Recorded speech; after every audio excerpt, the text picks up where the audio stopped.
Alhamdulillahi Rabbil Alamin, wa salatu wa salam ala Rasulillah wa ala alihi wa ashabi ajma'in. Chers frères et sœurs, assalamu alaikum wa rahmatullahi wa barakatuh.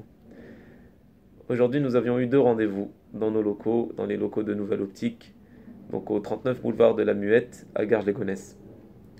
Notre premier rendez-vous était un père avec sa fille, qui sont venus financer un projet pour le Cambodge, un forage pour tout un village. Donc un forage comme celui-ci qui permet l'accès à l'eau potable pour tout un village à 500 personnes environ au quotidien, à un coût de 2000 euros. Ils ont investi cette somme-là pour la défunte mère de cette fille et la défunte épouse de ce frère. Et c'était touchant, car ils étaient vraiment beaucoup, ils avaient beaucoup d'interrogations, nous demandaient de voir certaines réalisations que nous avions déjà faites auparavant en images pour s'assurer qu'ils allaient faire un bon investissement. Et nous nous sommes permis de leur dire que c'était un investissement qui était lourd de sens. Pourquoi? Parce que subhanallah, cette personne qui est défunte, Allah Azzawajal, après sa mort, a inspiré des personnes de sa propre famille pour financer, pour réaliser un projet, une sadaqa jariya. Et cela est un signe de bonne fin. Car le fait que cette personne-là n'est plus là pour leur suggérer de faire un puits ou de faire une sadaqa en son nom, ils ont été inspirés par Allah Azzawajal afin de le faire, et cela prouve, est une preuve et est un signe qu'Allah Azzawajal a aimé cette personne, aime cette personne, et a inspiré des personnes afin qu'elles œuvrent pour elle, et c'est ce qu'ils ont fait. Et d'ailleurs, c'était très touchant de voir son époux fondre en larmes au moment où il avait donné le don et qu'on lui a relaté un peu comment cela se passera, le suivi du projet qu'on lui fera. Il était vraiment très touché et cela nous a aussi beaucoup touché de voir cela, car ça nous inspire vraiment le fait d'œuvrer pour nos défunts qui nous ont quittés et que nous aimons. Et donc n'hésitez pas, faites-en de même. Aussi, une autre personne qui est venue à notre rencontre nous a touchés car elle a fait un long trajet. Un long trajet pour construire sa maison.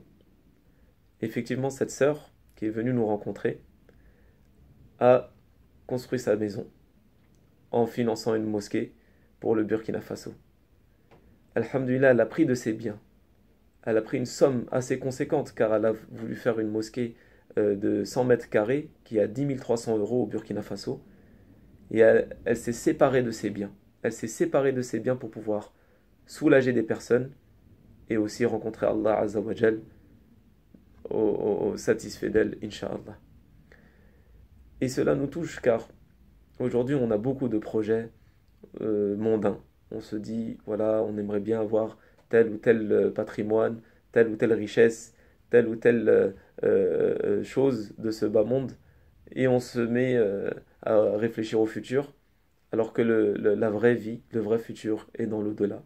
Et quand on voit des personnes comme cette sœur qui est venue donner de ses biens, se séparer de ses biens pour répondre aux recommandations du prophète sallallahu alayhi wa sallam, elle a cru au hadith du prophète sallallahu alayhi wa sallam qui disait dans le sens construisez des demeures, vos demeures au paradis en construisant des demeures, des lieux de culte où on adore Allah Azza wa Jal exclusivement dans ce bas monde. Et elle s'est séparée de ses biens pour pouvoir rentrer en connivence avec ce hadith du prophète sallallahu alayhi wa sallam. Et sachez, dernier petit message, que souvent des personnes nous demandent, on aimerait bien donner, faire autre chose que de donner des dons pour l'association, car on ne se sent pas utile ou on aimerait bien faire plus. Wallahi, tout ce qui se passe, tout ce qui se fait au sein de l'association, nous le faisons ensemble. Et sachez que la cause de vos dons, c'est vraiment une des causes les plus primordiales, après les invocations. Pourquoi? Parce que nous, demain, l'association Nouvelle Optique, sans vos dons, nous ne ferons pas grand-chose en termes de cause. On n'aurait pas de moyens de concrétiser les projets. Donc sachez que vous êtes dans la chaîne un maillon fort. Et donc, ne négligez pas vos dons. Sachez que sans vos dons, nous ne pourrons pas faire grand-chose. Et bien sûr, avant cela, sans vos invocations, nous ne pourrons pas non plus être efficaces. Donc, n'hésitez pas à invoquer Allah Azzawajal pour nous, afin qu'il nous accorde la sincérité et la réussite dans nos travaux. Et nous invoquons Allah Azzawajal afin qu'il vous récompense grandement, ici-bas et dans l'au-delà, qu'il bénisse vos biens, vos familles, et qu'il vous accorde la proximité avec notre bien-aimé prophète, Muhammad sallallahu alayhi wa sallam. Jazakumullahu khaira. Assalamu alaikum wa rahmatullahi wa barakatuh.